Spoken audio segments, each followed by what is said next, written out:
श्री छत्रपति शिवाजी महाराज जी को नमन करते हुए आज हम सभी लोग यहाँ सत्याग्रह पर बैठे हैं सुबह 10 बजे से। ये सत्याग्रह करने की आवश्यकता क्यों पड़ी, ये तो आप सभी लोग सुबह से सभी बोल रहे हैं और हम सब जान भी रहे हैं। लेकिन कहीं ना कहीं समाज को बदलने की जो आवश्यकता है उसके बीच में हम लोग भी एक छोटे से कण हैं, सहभागिता के अंश हैं, जो हमें भी हमारी जिम्मेदारी लेनी है। कल्याण में एक छोटी सी बच्ची के साथ ऐसी घटना घटी है कि जिसका हम वर्णन भी नहीं कर सकते, हम किसी से कह भी नहीं सकते, और इसके पीछे क्या रीज़न है, क्या सही है क्या गलत है, ये अभी तक कुछ पुलिस को पता नहीं चल सका है। लेकिन अपराधी पुलिस की हिरासत में है। जब कहीं इसके पहले भी घटना हुई, निर्भया कांड हुआ, उसमें हम सभी लोगों ने, पूरे देश ने सहभागिता लिया और उस अपराधी को सजा मिली।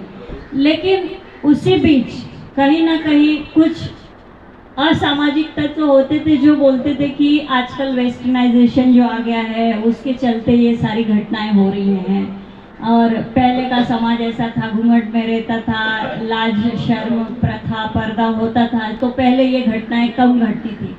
लेकिन मेरा ऐसा विचार है कि जब एक बड़ी युवती के साथ कुछ होता है तो कुछ समाज उसके साथ खड़ा होता है, कुछ उसके विरोध में पीठ पीछे ऐसी भी बातें निकालते हैं कि हम वेस्टर्नाइजेशन की तरफ जा रहे हैं, हमारा कल्चर खराब होते जा रहा है, इसलिए ये घटना हो रही है। लेकिन वो तो एक छोटी सी 11 साल की बच्ची थी, उसने ना कोई वेस्टर्नाइजेशन देखा ना कुछ, वो तो अभी नन्ही पौधे अंकुर ले रही थी, पौधा भी नहीं बनी थी, उसके साथ ये घटना हुई और समाज वहाँ पे उसके साथ कोई अभी तक एकदम दृढ़ता के साथ खड़ा नहीं हुआ है। ये सारी चीज़ों को कई दिनों से देखते सुनते मेरे मन में ऐसे विचार आया कि वो परिवार आर्थिक दृष्टि से दुर्बल है, सामाजिक दृष्टि से दुर्बल है, इसलिए समाज उसके साथ नहीं हो रहा है। इसके पहले कुछ दिन पहले वहीं बदलापुर में स्कूल में एक घटना घटी। वो स्कूल अच्छी स्कूल थी, वहाँ के अभिभावक अच्छे थे, आर्थिक दृष्टि से मजबूत लोग थे, तो वहाँ पे कितनी आंदोलन धरने किए गए और उस अपराधी को हार्डली 8 से 10 दिन के बीच में एनकाउंटर कर दिया गया, जो कि शिंदे नाम का एक लड़का स्कूल का एक कर्मचारी था।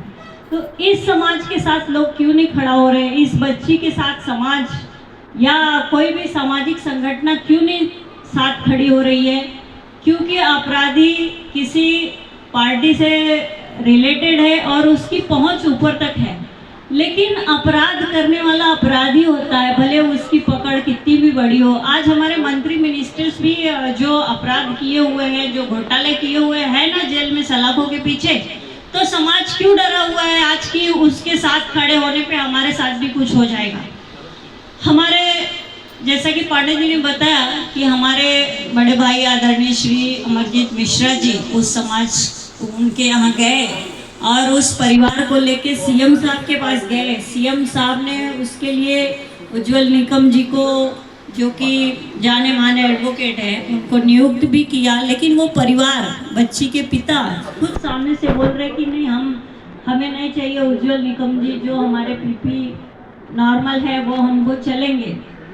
तो हम सभी लोग, हमारे समाज की सभी संस्थाओं का ये दायित्व होता है कि हम सभी उस बच्ची के साथ खड़े रहे। भले वो कल्याण की घटना है, लेकिन एक मानवता के नाते आज कल्याण में घटी है, कल भाईंदर में भी घट सकती है, हमारे घरों में भी घट सकती है। तो मानवता के नाते हमें उस बच्ची के साथ खड़े रहना है। हमारे मन में ऐसे विचार आए कि हम यहीं से छोटी सी शुरुआत करें, मेरा भाईंदर से, जो कि हमारे वजह से या हम लोगों को देख के कुछ संस्थाएं और आगे आए और उस बच्ची को न्याय मिले। इसके लिए मेरे मन में आया कि मैं ऐसा एक सत्याग्रह छोटा सा करूं। एक ऐसी कहावत है कि एक बार जब जंगल में आग लगी तो एक छोटी सी चिड़िया थी, वो बेचारी क्या करे, जंगल जल रहा है, हम कहाँ रहेंगे, ऐसे सोच के वो बैठी थी।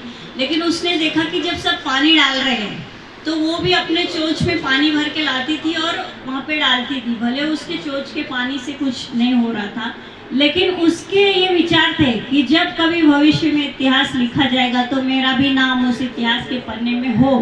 तो उसी तरह की पहल को, उसी तरह के विचार को मन में लेके मैंने भी सोचा कि कहीं ना कहीं भले ही एक छोटी सी जगह पे हम लोग कर रहे हैं, लेकिन शायद इस सत्याग्रह के बाद और भी संस्थाएं जागृत हो और हम सभी लोग उस बच्ची के लिए कुछ ना कुछ कर सके।